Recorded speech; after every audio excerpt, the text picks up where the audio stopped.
why don't you tell us more about what makes your course different from others? It sounds like you've got all like the live exploits and that kind of thing. You're focused precisely on live poker and live no limit, I guess, live no limit and PLO. I think I did see a PLO course when I looked. We have a PLO instructor, but I would say that most people join us for like no limit cash for sure. No, and also too, I think we've actually gotten a fair amount of subscribers because I talk about Double Board PLO, which is another thing that's sort of come into the games recently. Double Board bomb pots, Double Board PLO bomb pots, like at, dealer changes and things like that. And I've just been playing split pot games as long as I've been playing poker, like back since 2005. I've made like 3 or 4 final tables in '08 at the WSOP. So I've played a lot of big bet split pot games. So people have sort of come in for that too, because I love Double Board PLO bomb pots because it's a split pot game. The pot is chopped. But to answer your question, I'm not sure of any other specific training sites that sort of just concentrate on live. And it's basically, for my experience, and I've been doing a podcast, although I have this great sort of body of work. I mean, I've been doing a weekly strategy poker podcast since 2008, every single week. I used to work for a company that's now defunct called Poker Road that was there for about a year and a half. And then I moved to one of the training sites, Deuces Cracked. I don't know if you know that name. That's now defunct. That was one,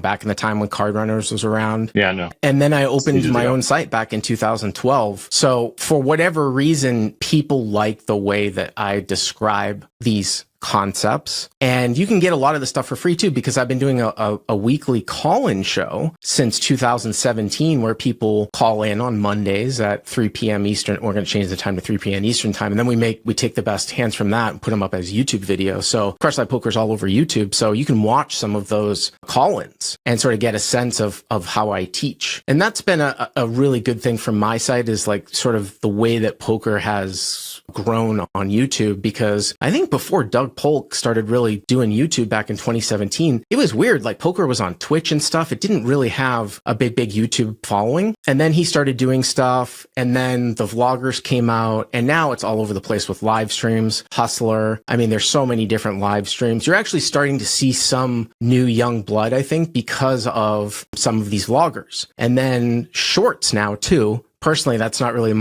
I'm not a huge fan of that, but I understand the need for it, like very short, 60-second videos on poker. You look at Wolfgang Poker, the guy's got like hundreds of millions of views now a month on his YouTube. So I think YouTube is really good for the game, sort of the gamification of the game. And I think a lot of people have had access to the way that I teach by just sort of watching me talk through hands on YouTube when people call in hand histories. Yeah, sure. Doesn't tell me a whole lot. Can you give me like a concept or two that you think perhaps people really appreciate how you break down? Maybe got a lot of engagement on Twitter, that kind of thing? I think that people, when they first come on to the site and they subscribe and they learn some of the concepts that I talk about, like I keep looking to the side because I'm looking at my list of small stakes exploits here that I made a couple of years ago. They understand that if they implement those types of tools, I'll run it down for you really quick. More thin value, noticing sizing tells, double barreling more versus weak ranges, betting more volume on scary boards that favor flat callers ranges, overfolding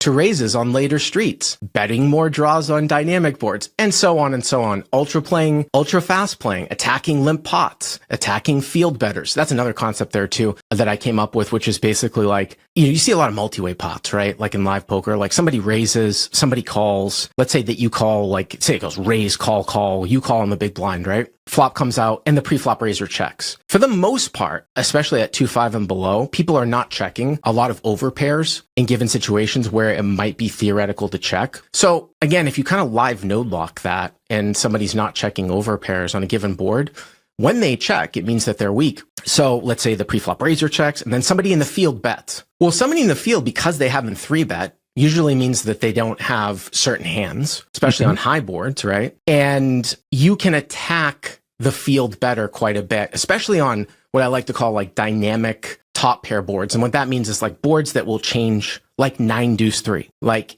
raise, call, we call them a big blind with, I say we call with like 4-6 suited, getting a price. And the board comes out like 9-3 rainbow and with one of our suits.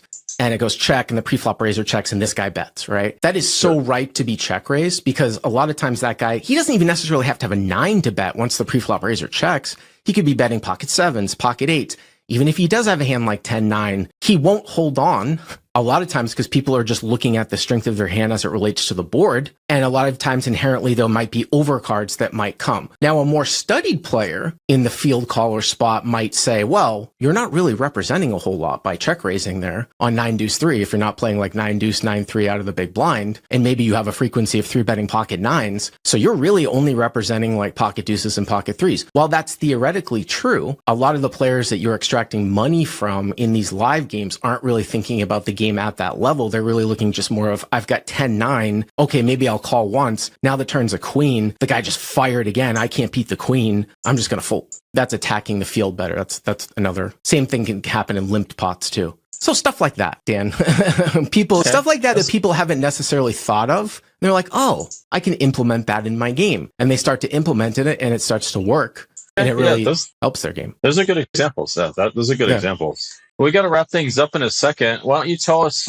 where's the value at these days? You still think the value is at live no limit? Or I would have thought maybe PLO or even maybe double pot PLO. I will definitely say this is coming from a guy that owns a training site that specializes in no limit cash. If I were to be playing full time, I would definitely have PLO in my repertoire. If not, that would be my primary game. And the reason why that is kind of based upon what I said back in the beginning of this interview, is that it doesn't take much to patch leaks to become, if you were a big losing player and you still wanted to play no limit, it doesn't take much to like patch some leaks and become sort of a small losing player. And if a guy is really gambling, he's either going to gravitate to PLO or he's going to play less hands pre-flop. So what that has caused is a lot of like the easy gambling money has moved over to PLO because they have more of a chance. So if you can become good at PLO, I think the overall win rates might be much, much higher. You'd be, if you really want to play full time, you really want to add like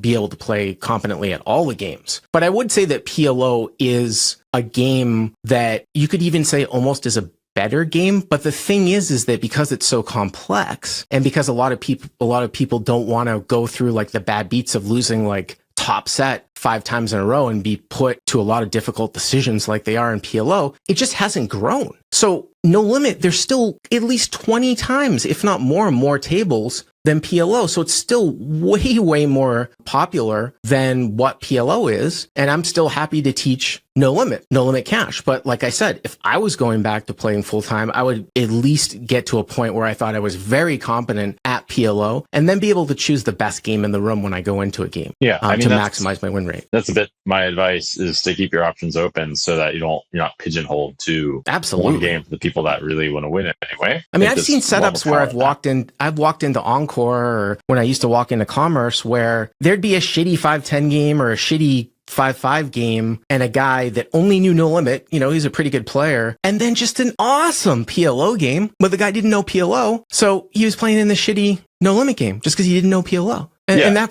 happens a lot. If you happen to play some live poker, you got to know what the rake is. You got to know what realistic win rates are. You got to know this kind of stuff. Speaking of which, on the Jungleverse, we provide many resources to help many of you up-and-coming players in order to avoid many pitfalls that many people play. Also, to avoid getting cheating, we provide some details of what to look out for. We have a map of what the best online sites are to play at and why, and what kind of games you're looking for. If you want to try your luck and try to strike it rich, playing tournaments, why not? The math's a bit against you. We have the resources for that too.